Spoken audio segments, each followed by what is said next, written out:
¿Cómo están, queridos amigos? Bienvenidos a su canal Preparadores del Camino. El día de hoy, alguien muy cercano a su servidor y a mi familia, y muy querido, dicho sea de paso, me compartió una cita de la inspiración, cita que considero es importante y valiosa conocer. Así que les presento lo que dice Patriarcas y Profetas, la página 82, los párrafos 2 y 3. Esta cita está en contexto con la gente que vivió en el tiempo de Noé, los antediluvianos.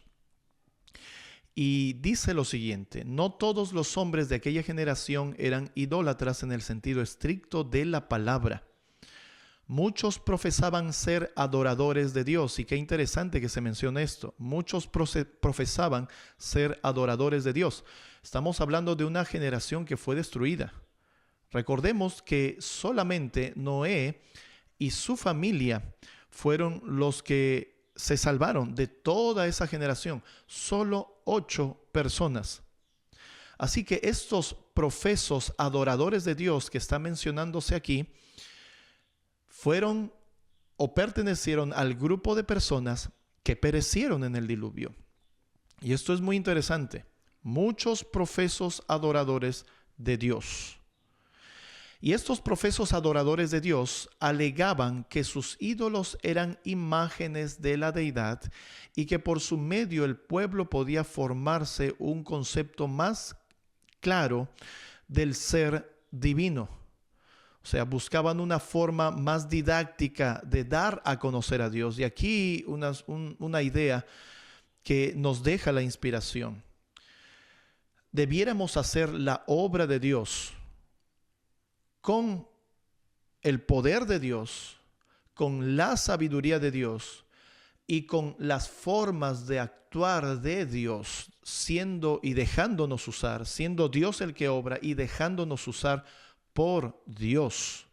Recuerden, no podemos hacer la obra de Dios si no es con el Espíritu de Dios.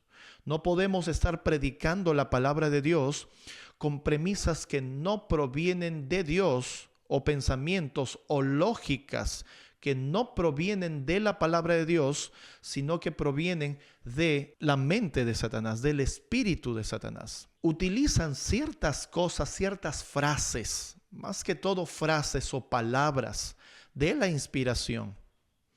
Pero lo que están haciendo no es dejar que Dios hable, sino que tratan de encasillar estas frases, palabras, ciertos pensamientos de las Escrituras a las premisas mayores, más grandes que están presentando, que no provienen de Dios, que vienen por ende del enemigo de Dios. Y esto es un peligro terrible. Esta gente que se creía, que profesaban ser adoradores de Dios, ¿no? Que buscaban a Dios, que alababan a Dios, que estaban con Dios, se perdieron. Y esto es un peligro tremendo. Y dicho sea de paso, necesitamos resaltar: no os engañéis, Dios no puede ser burlado. Si no es el Señor en nosotros que produce tanto el querer como el hacer por su buena voluntad, no estamos haciendo la obra de Dios. Esa obra no tiene el sello de Dios. Ese mensaje no tiene la aprobación del cielo, por más que se utilicen frases y palabras o alguna que otra idea de la inspiración. No, cuando la premisa mayor no proviene de la inspiración, cuando la idea mayor no es producida por el Espíritu del Señor en nuestra mente, pues simple y llanamente no es de Dios. Y este era el caso de estos supuestos profesos adoradores de Dios que terminaron perdiéndose y pereciendo en el diluvio. Y noten este asunto. Esta clase sobresalía en el menosprecio del mensaje de Noé. Eso no es cosa, queridos hermanos, solo de ahora. Siempre se ha suscitado.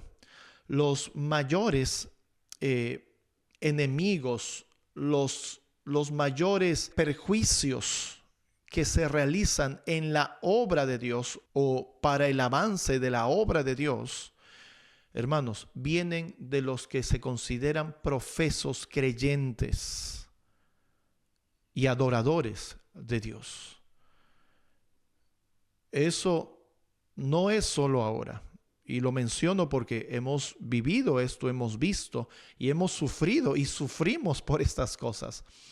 Desde la antigüedad, desde los tiempos de Noé, se veían estas situaciones. Es tremendo. Así que no es cosa de ahora. Siempre ha sido la misma forma que Satanás ha usado para menoscabar la obra de Dios, para contrariar y tergiversar el mensaje verdadero de parte del Señor. Y dice más la cita: al tratar de representar a Dios mediante objetos materiales, cegaron sus mentes en lo que respecta a la majestad y al poder del Creador. Y noten esto: dejaron de comprender la santidad de su carácter y la naturaleza sagrada e inmutable de sus requerimientos. Y es que, mis queridos hermanos, el carácter de Dios tiene requerimientos, ¿sí? Tiene una naturaleza sagrada e inmutable de requerimientos. No es un asunto de que es solamente por el hecho de amarte que vamos a estar bien, o por el hecho de que entender que Dios en verdad me ama y elaborar una serie de pensamientos y de lógicas en mi mente, cogiendo frases o palabras de aquí y de allá que hablan del carácter de Dios o acerca de que Dios es amor, para pensar que solo por ese hecho mi relación con Dios está bien y que se solucionó todo el problema del pecado. No, tiene requerimientos. El carácter de Dios tiene requerimientos, como dice aquí la inspiración, de naturaleza sagrada e inmutable. No cambian estos requerimientos del carácter de Dios. Esto es poderosísimo.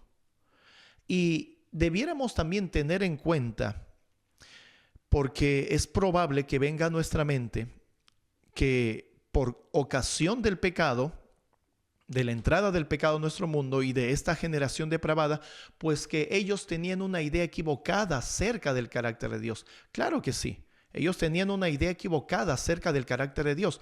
Y ahora vamos a notar ese otro lado de la tergiversación que Satanás hizo acerca del carácter de Dios. Y por eso me pareció importante poderles compartir esta cita. Y el problema no es el carácter de Dios. Creemos en el carácter de Dios. La inspiración habla mucho acerca del carácter de Dios. El problema es tomar parte de la inspiración que habla acerca del carácter de Dios y desvirtuarlo. Continuando con la lectura, nos dice lo siguiente: a medida que el pecado se generalizaba, les parecía cada vez menos grave y terminaron por declarar que la ley divina ya no estaba en vigor. Sabemos que esto existe en la actualidad.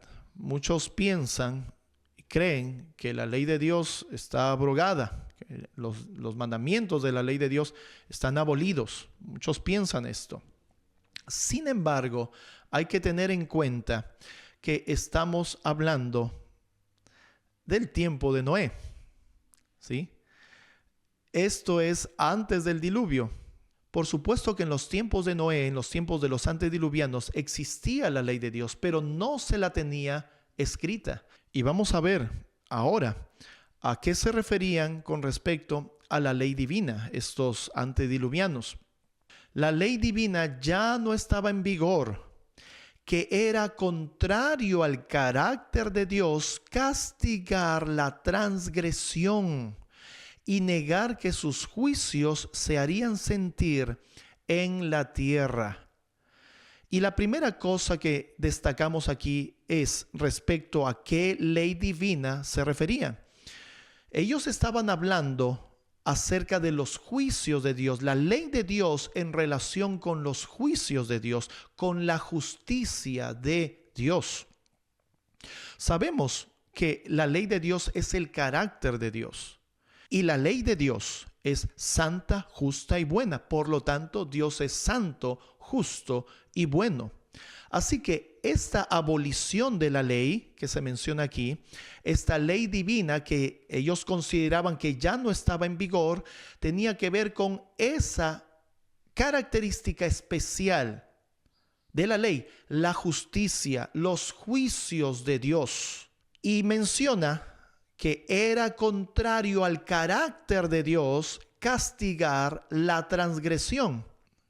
Y al leer esto, tenemos que preguntarnos cuál era la idea que estos antediluvianos, que se creían adoradores de Dios, siervos de Dios, fieles a Dios, cuál era la idea que ellos tenían acerca del carácter de Dios. Y volvamos a la cita. La ley divina ya no estaba en vigor, que era contrario al carácter de Dios castigar la transgresión, y negaron que sus juicios se harían sentir en la tierra. Estos antediluvianos que se perdieron, que perecieron en el diluvio, creían en el carácter de Dios, pero creían en una idea tergiversada acerca de Dios y acerca de que Dios es amor. Y la idea tergiversada de esto es que el carácter de Dios es contrario al castigo por la transgresión. Esa es una manera de negar los juicios que la palabra de Dios dice que vendrán de parte de Dios. Y ese es un aspecto acerca de la tergiversación que Satanás hizo sobre el carácter de Dios que no hemos abarcado mucho. Pero la inspiración es clara. Sin lugar a dudas, estos antediluvianos creían en un Dios misericordioso y amoroso, pero se fueron tanto hacia este lado que empezaron a tener una idea equivocada, tergiversada acerca del carácter de Dios. Y este es el lado que Satanás también quisiera que estemos, porque es una manera sutil de ir en contra de Dios. Continuando con la cita, leemos: si los hombres de aquella generación hubieran obedecido la ley divina, habrían reconocido la voz de Dios en la amonestación de su siervo. Pero al rechazar la luz, sus mentes se habían vuelto tan ciegas que creyeron de veras que el mensaje de Noé era un engaño. Y recordemos cuál era el mensaje de Noé. El mensaje de Noé era que Dios iba a destruir la tierra con agua, con un diluvio. ¿Qué decía esta gente que se consideraba profesa adoradora de Dios? Es contrario al carácter de Dios castigar la transgresión. Dios no va a juzgar así la tierra. Esa no es la manera del actuar de Dios, porque Dios es amor. Su carácter es amor, Él es misericordioso. Es imposible que Él pueda realizar esto. Es imposible que Él destruya su creación. Y pensando así, dice la inspiración, consideraban el mensaje de Noé como un mensaje mentiroso. En otras palabras, hacían mentiroso a Dios. Y sigue diciendo la cita: no fueron las multitudes o las mayorías las que se colocaron de parte de lo justo. El mundo se puso contra la justicia y la ley de Dios, y Noé fue considerado fanático.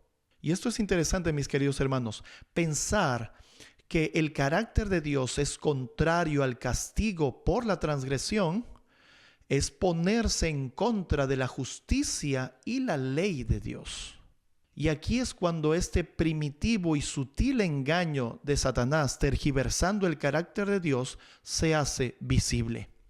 Y este asunto no termina allí, puesto que lo que viene de la inspiración es muy revelador respecto a este primitivo y sutil engaño de Satanás. Leamos. Satanás, al tentar a Eva para que desobedeciese a Dios, le dijo: no moriréis. Génesis capítulo 3, versículo 4. Este versículo es muy conocido por todos nosotros. De manera especial, esa frase, que es parte del engaño de Satanás, no moriréis, la hemos relacionado solamente con el espiritismo o con aquella creencia que cuando mueren, sus espíritus, sus almas, tienen conciencia o tienen vida. cosa que, por supuesto, las Escrituras no enseñan. Sin embargo, aquí la inspiración pone al descubierto esta otra parte del engaño de Satanás. Y dice: grandes hombres del mundo, honrados y sabios, haciendo referencia a los antediluvianos, repitieron lo mismo. Las amenazas de Dios, dijeron, tienen por fin intimidarnos y nunca se realizarán. No debéis alarmaros.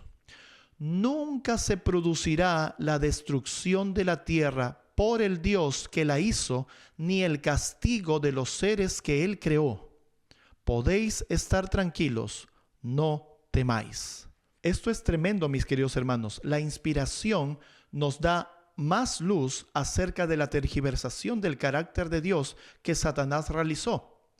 Y existe tergiversación del carácter de Dios cuando Satanás le dijo a Eva: no moriréis. Así podemos ver a Satanás tergiversando el carácter de Dios y engañando a Eva, diciéndole: Dios no mata, Dios no castiga, Dios no va a destruir a su creación. Dios es amor, Dios es misericordia. Él no va a realizar esto. Pero sutilmente estaba introduciendo en Eva: no creas en la palabra de Dios. La inspiración nos enseña que Él es un enemigo astuto. Y en este ejemplo podemos ver cómo Satanás enreda cosas que son verdaderas con sus propósitos para conducir a los hijos de Dios lejos de Dios, aún creyendo en el amor y la misericordia de Dios. La única manera de podernos proteger de estos engaños de Satanás es creyéndole a Dios. Y creemos en Dios creyendo en su palabra. Por eso les traigo algunos textos bíblicos que nos hablan acerca de la confianza que debiéramos tener en los dichos de Dios. Y tenemos Isaías capítulo 14, versículo 24, donde dice: Jehová de los ejércitos juró diciendo: ciertamente se hará de la manera que lo he pensado, y será confirmado como lo he determinado. Vemos aquí que Dios hace énfasis para que tú y yo podamos creer en su palabra. Creyendo en la palabra de Dios, estamos creyendo en Dios. Esa es la manera de poder rebatir los argumentos enredados, los engaños de Satanás. Números 23:19 nos declara: Dios no es hombre para que mienta. Satanás hacía ver a Dios mentiroso, yendo al extremo de pensar que Dios es un asesino, o yendo a pensar que Dios es tan amoroso que no puede castigar la maldad. Estamos cayendo en la misma mentira de Satanás. Y es importante que la inspiración declare este asunto. Dios no es hombre para que mienta, ni hijo de hombre para que se arrepienta. Él dijo, y no hará; habló, y no lo ejecutará. Esta es la manera que la inspiración nos da de ir en contra del pecado, en contra de los engaños enrevesados de Satanás, y creerle a Dios. En este tiempo en que la verdad acerca de Dios, la palabra de Dios, está siendo tan atacada, exalta el escrito está de la palabra de Dios como está escrito, y las tinieblas caerán. Que Dios nos ayude. Amén.